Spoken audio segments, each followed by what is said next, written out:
Dito tayo sa padalahan na yan. Alsaman Exchange. Padalahan to ng international.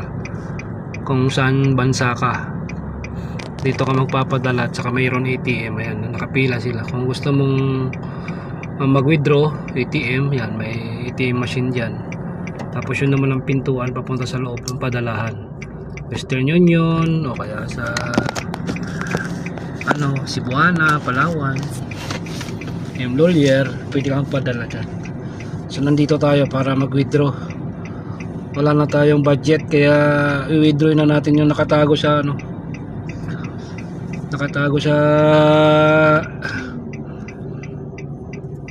ilalim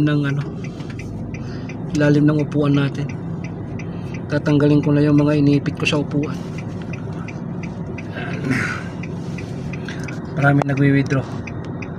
May mga nakapagpapadala din. Maya tayo panoorin nyo muna yung nagwi-withdraw dyan at ako'y gagawa ng aking report. Gagawa tayo ng report na malupit.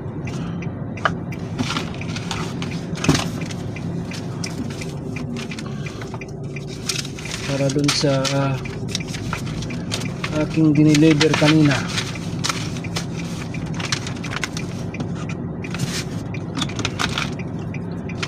Diyan lang kasi yung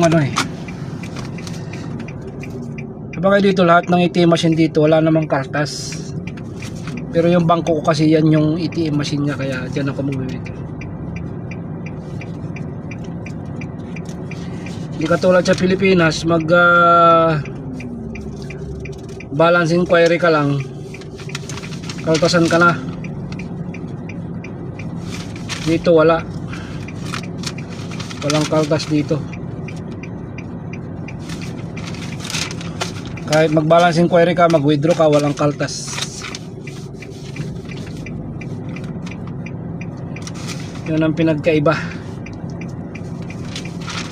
Malaking pinagkaiba.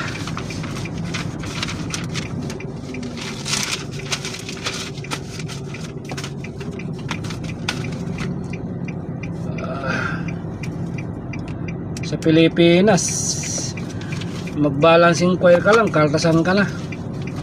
Ganon kagahaman yung mga sa atin, mga bangko.